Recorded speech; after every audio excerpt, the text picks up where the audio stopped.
What is going on, guys? Alan here. Welcome back to the channel and another video. This video is going to be different. So we recently purchased our new house. Left the old house in the city of 12 years, moved out to the country, and we definitely decided that we needed a tractor to work all year long. We're gonna have a garden, and I need some way to plow this driveway as well. So I figured I'd search, Craigslist and whatnot to find out what was out there. I didn't have a specific brand or anything in mind, but I found this. This is a John Deere 2210. It is a diesel. I believe it's a 23 horse, inline 3. But anyway, enough about that. Now what I'm doing here is the diesel, it gets pretty hard to start in the wintertime, and I'm not going to store it in this heated garage here. It's going to be across the way in the non-heated garage, which isn't even insulated, which gets really, really cold. So I'm going to install a block heater. My local John Deere dealer had the Element in stock, but had to order the adapter plate. So I will show you guys, if you're working on a 2210 like this, compact, I'll show those to you. Without further ado, let's get started.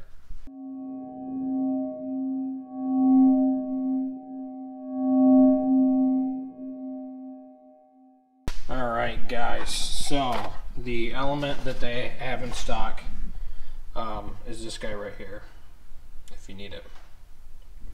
And they can look all this up for you too, unless you do this online. But here's the heating element itself, and then you have the little plug that plugs into it. So what we need to do is we need to have an adapter plate for this engine block, and then pull out a freeze plug. So that's where this came in. This is the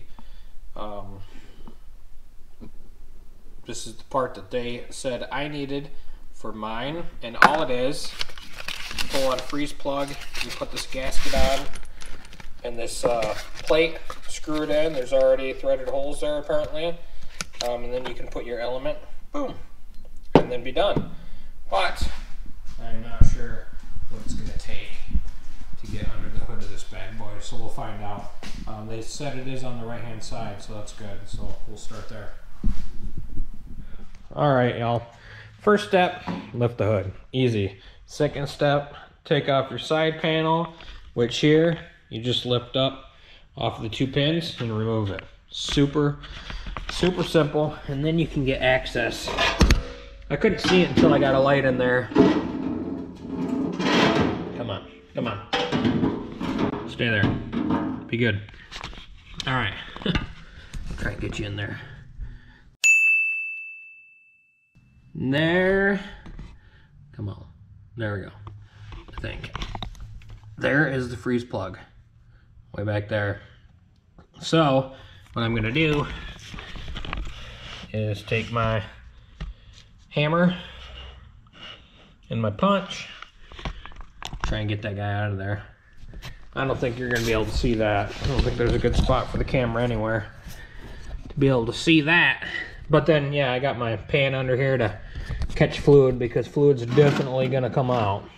So with this soft plug or freeze plug or whatever you want to call it, you want to hit it on one side, and I'm trying to figure out which side is most comfortable for me right now, but I do it just in the dish, and then you just hit it down in that one spot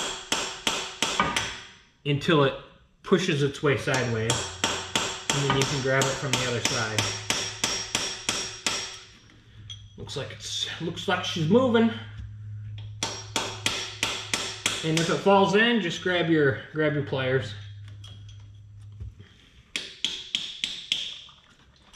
Here comes the coolant. There. I'll let that drain.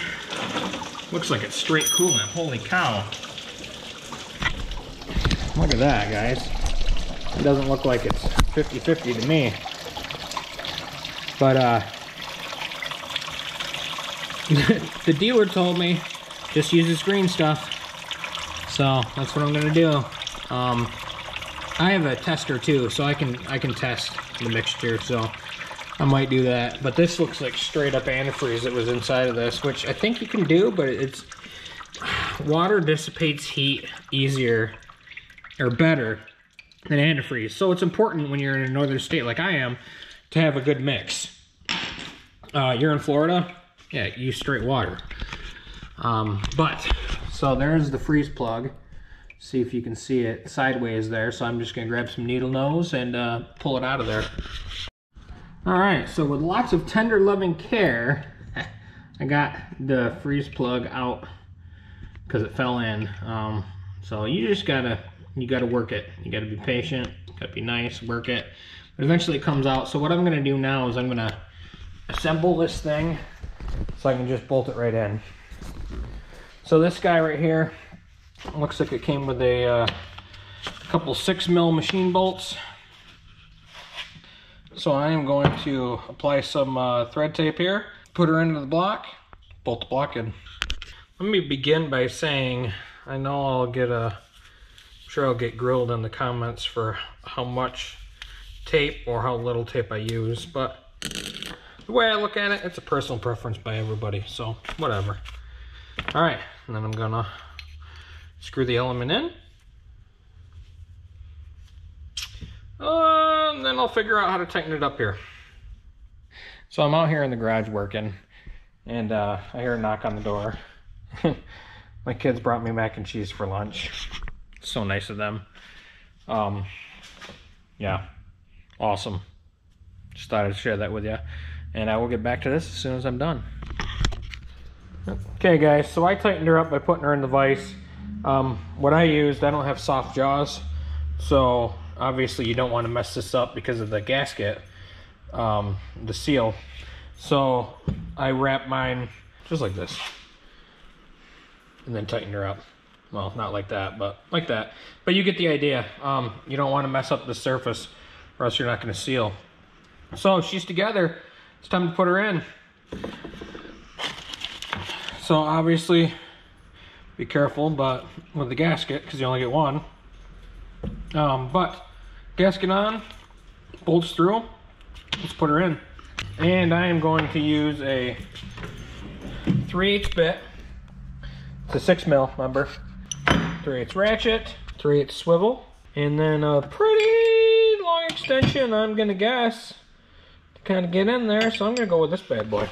This is what it looks like. Let's do it. Clean her up here real quick. I mean, it's not gonna stay dry because stuff keeps just seeping out, but better than nothing, I suppose. Okay. Looks like we're ready to roll. Tight quarters though, I'll tell you that much. I don't know how I'm gonna do this. Okay, it's in. Right there. And it was actually quite, I mean, it took a good 20 minutes. So I lost the gasket at one point down on the floor pan, but or whatever you want it to call the bottom. I'm new to tractors. Anyway, I put some RTV, just a little tiny bit, on the adapter plate, so the gasket would actually stick to it in place until I could hold it in with one hand cramped, and I got my other hand in there with the extension to start the bolt. And it took quite a few times because, I mean, it's not an easily accessible point with all this garbage on here, but I got it on there. She's tight, gasket looks well all the way around. So I'm gonna fill her up. All right, so there's where I've got the plug right now. Just because I think that's gonna be okay. But I won't know until I get this side panel on. It should be fine. But I'm gonna start her up and let her run, make sure there's no leaks. And then obviously I need to bleed the coolant, so there we go. All right, well, she is topped off with coolant. I let her warm all the way up and brought the RPMs up, and there is no leaks whatsoever. So that's gonna do this job. Now I'm going to put on the side panel here, or the whatever, and see how that plug fits. Well, there you have it, guys. Just like I suspected, plenty of room. It's just gonna hang down there. And that's really it, man. So, sweet. So hopefully that works for me this winter. But I definitely, this is an automotive channel, but I definitely wanted to make this because, I'm like a lot of other people. I do research. I watch YouTube videos, just to, be a step ahead and know what I'm tackling, like before I made this purchase, because I've never put in a block heater in place of a freeze plug before. And I couldn't find anything, nothing. There was nothing on YouTube for a John Deere tractor putting in, a block heater. And, I've put 3 in on, vehicles, but they were completely different. They were, inline water heaters or whatever. Anyway, I definitely wanted to make this video for people who really, may want to tackle this, but don't know if it's up their alley or not. So anyway, hopefully this video helped you guys out. Yeah, don't forget to like, share, and subscribe until we meet again later.